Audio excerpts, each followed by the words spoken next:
The year is 1640. It's Christmas Eve and excitement in Portslade village is building. Everybody in the parish, including the children, farm labourers and even the lord of the manor, have spent the day decorating their homes with whatever greenery they could find on the Portslade hills. Holly, ivy and mistletoe now adorn their front doors and fireplaces.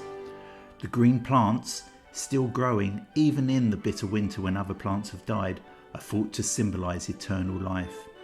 It was considered good luck to bring them into the home on Christmas Eve, but bad luck to do it any earlier. By midnight on Christmas Eve, empty stomachs are rumbling. Many days in December were designated as fasting days, with December the 24th being the last of these. But not long to wait now until the Christmas feast could commence and 12 solid days of festivities could begin. No work for anybody and lots to eat and drink. After going to St. Nicholas Church on Christmas morning, people sat down to their Christmas feast. The traditional starter was plum porridge. This was a thick meat broth made with plums, spices, dried fruits and wine. At the Portslade Manor House, the Lord and his invited guests, which would often include his farm workers from the village, would feast on roasted meats such as boar, venison and birds. For poorer people, meat was a luxury they could often not afford, but at Christmas they would have a goose as a festive treat. For the next 12 days, people would forget about their struggles and enjoy themselves. The village pub would be packed as Portsladers would sing carols, eat mince pies made from mince meat, and be entertained by actors performing comedy plays, a precursor to our modern day pantomimes. But a political and religious hangover was on the near horizon. Christmas in Portslade was about to lose its ho ho ho. It was going to be banned. The seed of banning Christmas was planted in 1642 when King Charles I passed legislation that the last Wednesday of every month be put aside for fasting and prayer. Such days were not unusual in early modern world. When times were hard, communities and even whole nations were often asked to spend such days abstaining from food. Prayers would be said in the hope of divine intervention to bring an end to all their troubles. The first Christmas ban was in 1644, as it coincided with the government's monthly day of prayer and fasting. Given that this updated law was issued only 6 days before Christmas, and the country was being torn apart by a civil war at this point, it is questionable how many Portslade villagers carried this out.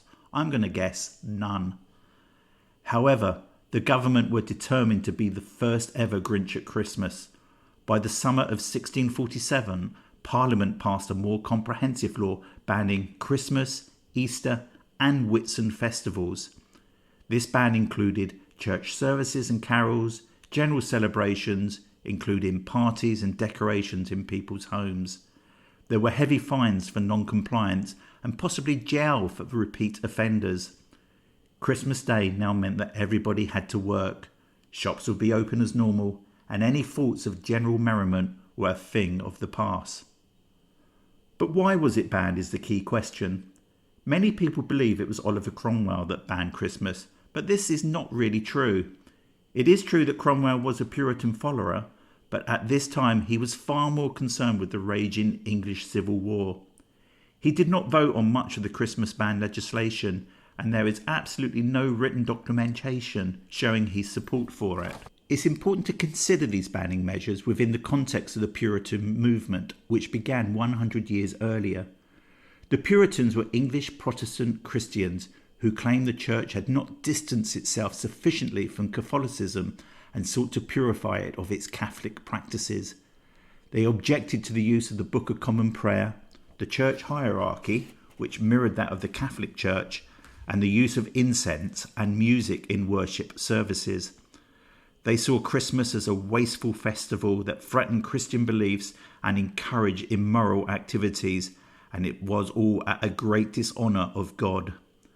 The discontentment felt within the Puritan community towards merry festivals led to the enactment of forceful legislation even before Cromwell's time. However, it is certainly true that during Cromwell's reign as Lord Protector, stricter laws were passed to catch anyone attending a special Christmas church service or even celebrating with the family. From 1656, legislation was enacted to ensure that every Sunday was stringently observed as a holy day, the Lord's Day, where nobody worked and pubs and shops were closed. By contrast, shops and markets were told to stay open on Christmas Day, and all others were to carry on working as normal.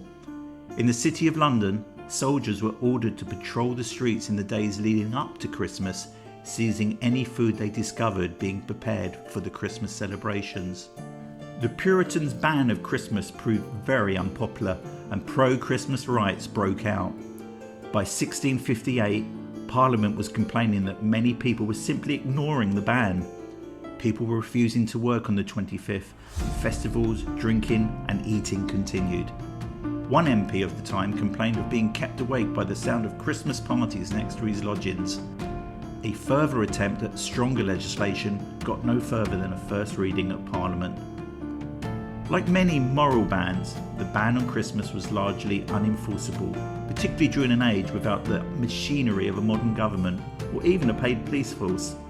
Although Portslade village had its first police officer by 1576, it is improbable that he actively sought to curtail the festive activities.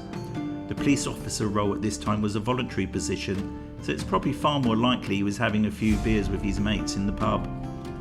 Christmas was officially reinstated in 1660 with the restoration of the monarchy and the return of King Charles II, the king who brought back partying. And how did Portslade celebrate? They built a pub in Portslade Old Village. Back then it was called the Bull Inn, but you will now know it as the Stag's Head.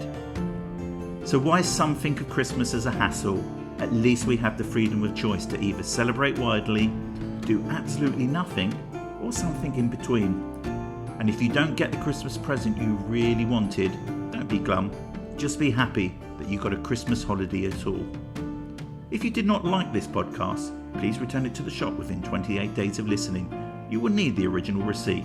Podcasts in the South do not qualify. Oh, and Happy Christmas.